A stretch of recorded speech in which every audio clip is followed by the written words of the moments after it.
guys. Hi, guys. How are we doing? And welcome back to another episode of Mind Renovation Nation. I am your host, Nathan Bush, and we are here to talk about all small things multifamily. So if you're trying to figure out, how do I invest in small multifamily? How do I manage my small multifamily property?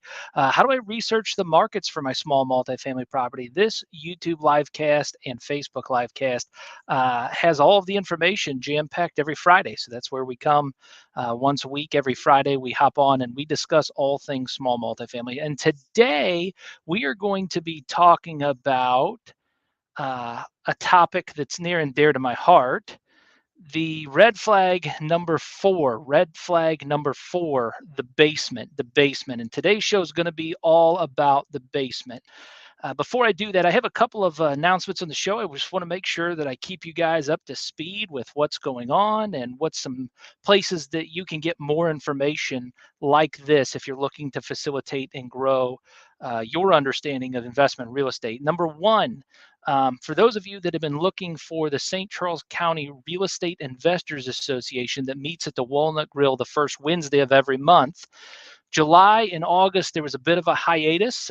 We had a couple of the leaders that were on vacations and couldn't make the first Wednesday work for a number of us. And so we wanted to let you know that in September 6th exactly, we will be coming back to you from the Walnut Grill with the St. Charles County Real Estate Investors Association. And we'll be meeting there to facilitate our small group discussion on real estate investing.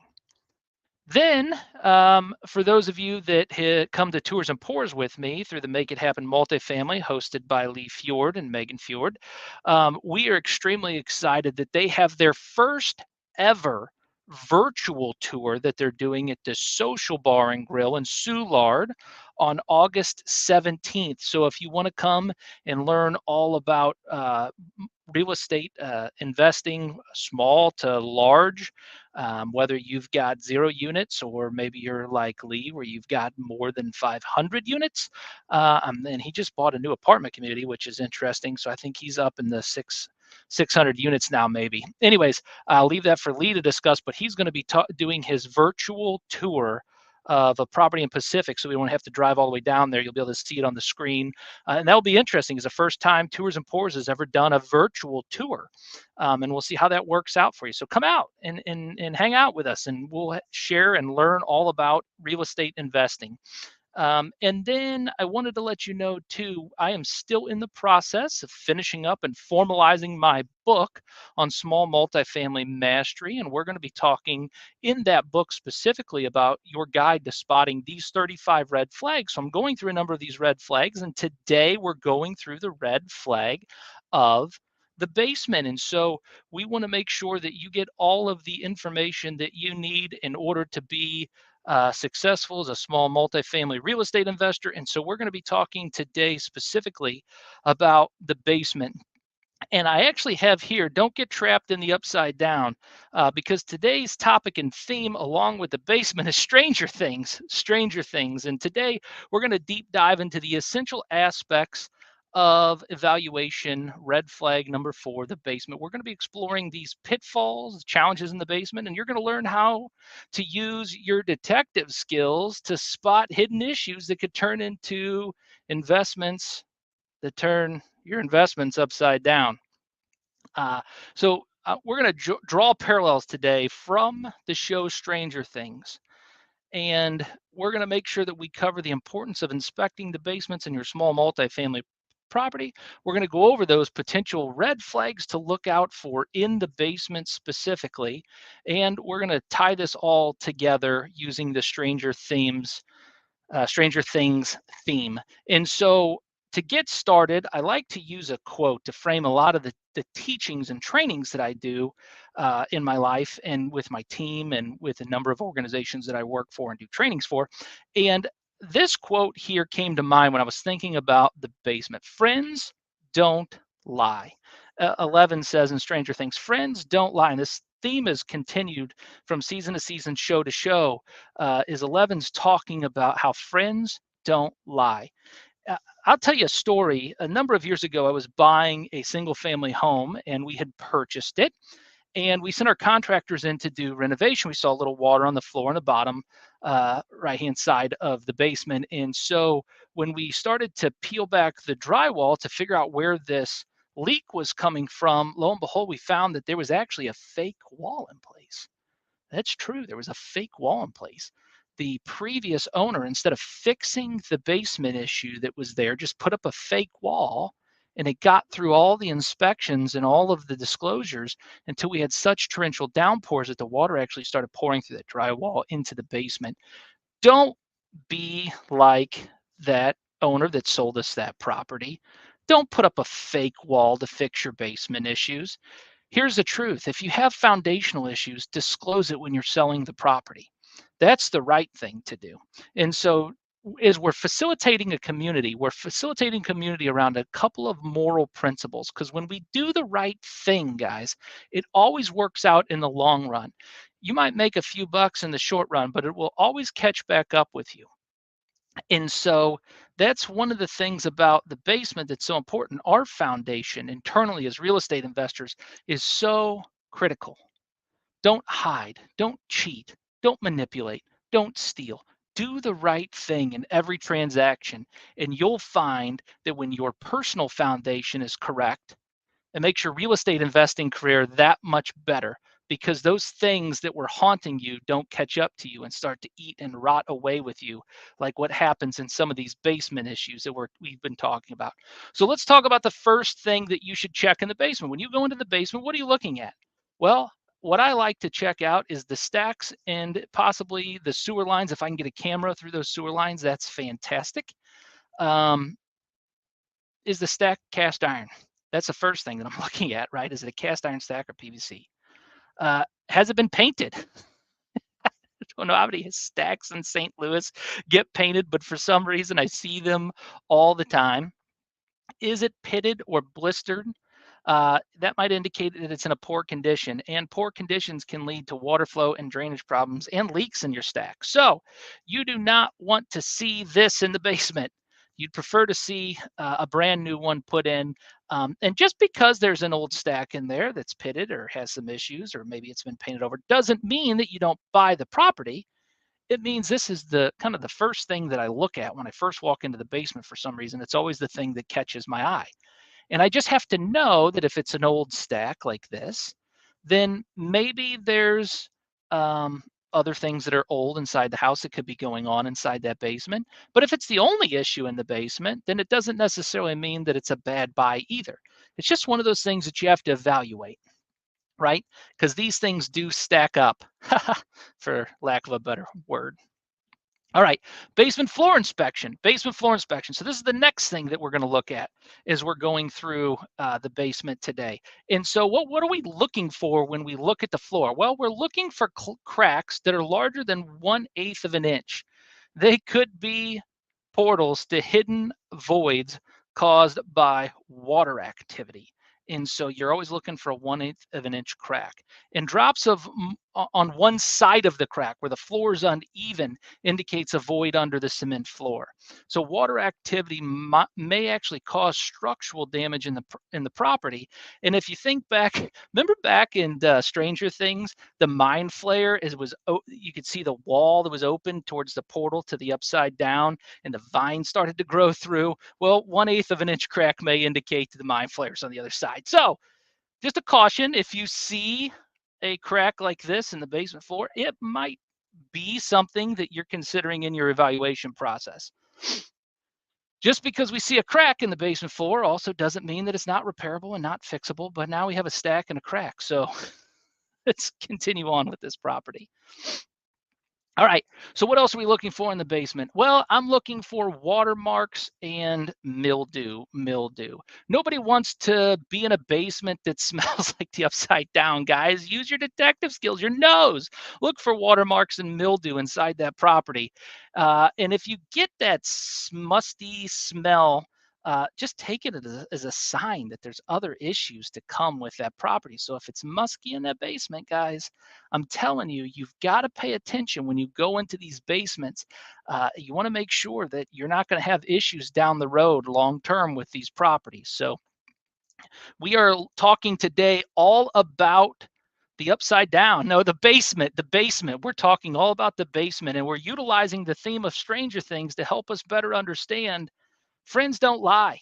Let's build a good community of great properties. And if you're the contractor that goes in and sees these issues, let's do the right thing and actually fix them if you own this property, as opposed to like that situation I was telling you about earlier where they put up the fake wall. All right.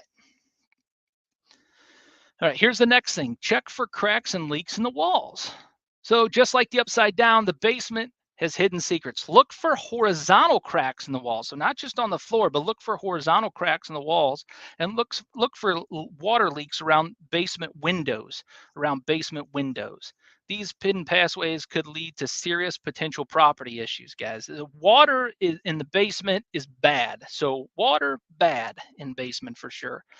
And just like Hawkins got destroyed, we don't want your house crumbling the same way. And so I put this picture up there. That's a bad sign. If you see a basement window, you can look at that specific window there. And what's interesting about that is that actually has a window well to the outside. And one of the things that might be a simple fix for that is they make window well covers that you can screw into the outside. They're plastic. They just sit over the top and they keep water from coming into the basement.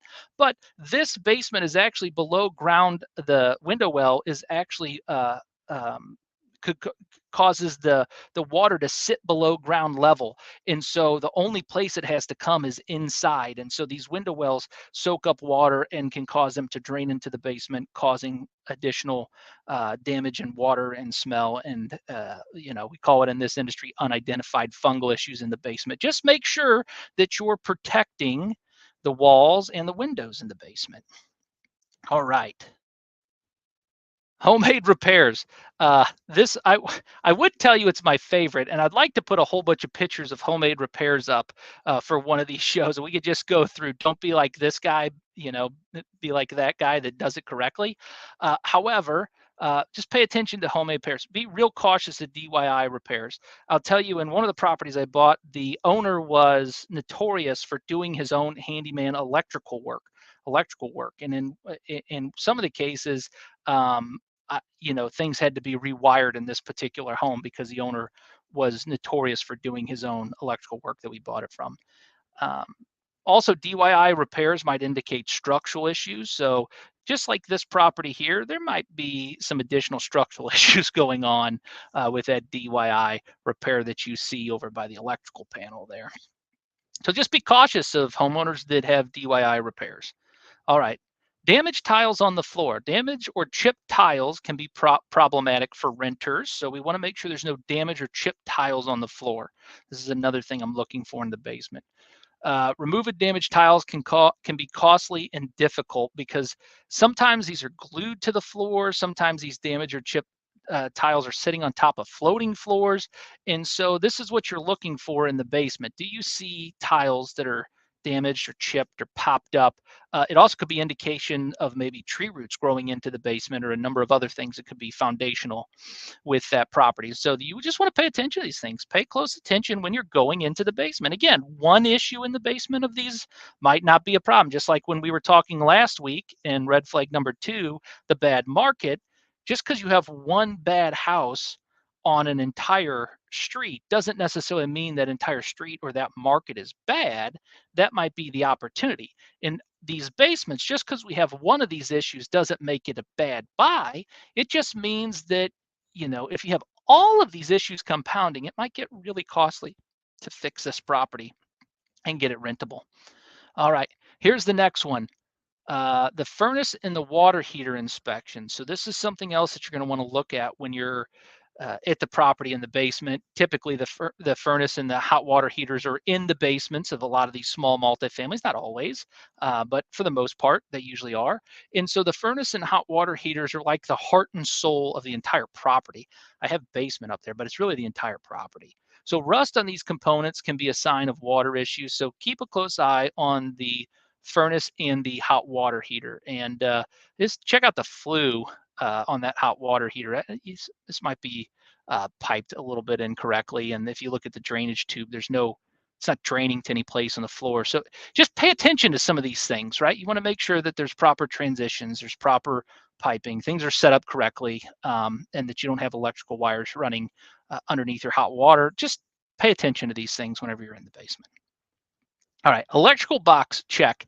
In St. Louis, it is notorious for this. So this particular issue, you have to always be on the lookout for this. So BOLO, be on the lookout to ensure that the house has at least 100 amp service, and it doesn't have an outdated fuse or Federal Pacific box. Let me show you what I mean by an outdated fuse or Federal Pacific box. If you see this, put a big red X on that house. No, no, I'm just teasing. There might be actually an opportunity there, but there's going to be a lot of electrical work that needs to be done, including replacing the panel, because these things have been notorious for catching fire. You might see something that looks like this inside the fuse box, and that tells you, no, don't go. At least that might be the opportunity. But if you see the other foundational and structural issues, now you really got a challenge for your rental property purchase that you're about to make. All right. How about this? Inspection of floor joists. Inspect the floor joists, because in the basement, you could see signs of water that indicate potential subfloor damage. And so we are looking to ensure that we don't have subfloor damage that's going to be costly, because then you have to rip up the floor, whatever floor coverings on, and rip up the subfloor, fix the joists a lot of times, and then put the subfloor back in and then refloor the home. And so you're looking for damage to the subfloor. I love these pictures that we pulled to put on these slides so you guys could have a better understanding. And so I don't know if you remember that the kids built their secret cabin in Stranger Things, and just like their secret cabin needed a sturdy foundation when they put it together, you want to make sure that you're checking to make sure that you don't see signs that the Demogorgons chewed up your subfloor like this. All right. The bathroom in the basement, this can also be problematic. This is typically a do-it-yourself thing that I find a lot of times. The bathroom that was installed in the basement was a DIY project for the homeowner. And so what are we looking for? Well, ensure the bathroom is vented and plumbed to code. So you want to make sure that that's happening. The second thing is that non-professional additions may lead to costly repairs. So I saw something actually very similar to this. I pulled this picture off the internet, but I did see something very similar to this in a property I bought one time. And when we went in and renovated this house, we just took it out. Just take it out. You want to make sure that that bathroom is up to code. You don't want to just see a bathroom in the basement and think, oh, this has got, 2 bathrooms in this home, or 3 bathrooms in this home, or 4 bathrooms in this home. Make sure it's done properly. In fact, you might even ask for, if it was an addition, you might even ask for receipts or something like that at closing to ensure that it was done professionally, or permits that were pulled. Copies of the permits, you can go to the municipality and check that out. All right, watch out for termite tunnels. Termite tunnels. In Stranger Things in the world, the tunnels led to danger. And so the same is true if you see these tunnels from termites, because termites can cause significant damage. Look at that. That subfloor joist is just getting eaten away by termites. And so if you see these tunnels, that is another sign. Now, can termites be treated for? Absolutely, you can treat for termites. That's a pretty bad infestation, but you can treat for termites. And again, if you just see one of these issues, guys, it doesn't mean don't buy the property. It just means that you might want to do some additional digging. You might want to make sure that there's not other costly mistakes that you're not accounting for. So do a deeper and thorough dive if you see these things in the basement. So just be cautious, guys. Be super cautious about these red flags. I just want to make sure that you're properly warned and that you have a good understanding of what to do when you're checking out the basement on these properties. I used to have a mentor of mine that would tell me all the time, if I can show you all of the reasons why you shouldn't buy a property, and you decide that you want to buy that property, then at least I did a thorough due diligence to help you make your decision. And so For those of you that want to get connected with Red Maples, I've had a number of you reach out to me from this show. I just wanted to give everybody an opportunity to do so today. For those of you that are watching on replay, thank you again for watching this on replay. A lot of you do catch this on replay. And if you want to work with Red Maples, our property management company here locally in St. Louis, there is a number of ways to do it. But one way is to go to redmaples.com/assessment.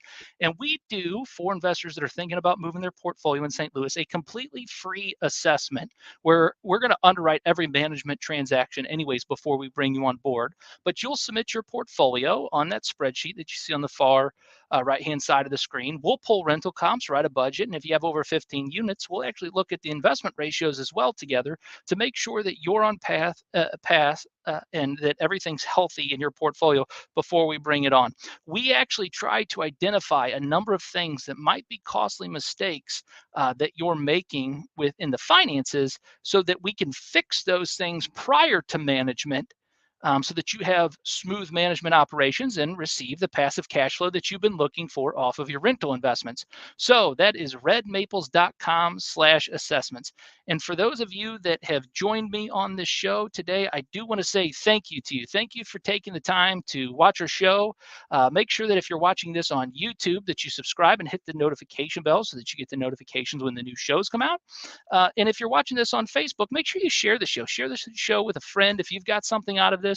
If this was beneficial to you, the shares help me know that the information that we're putting out there is helpful to you. So if you share the show, that lets me know that that information was valuable and beneficial to you. All right, thanks. Appreciate it, guys. And we will catch you next time on another episode of Mind Renovation Nation.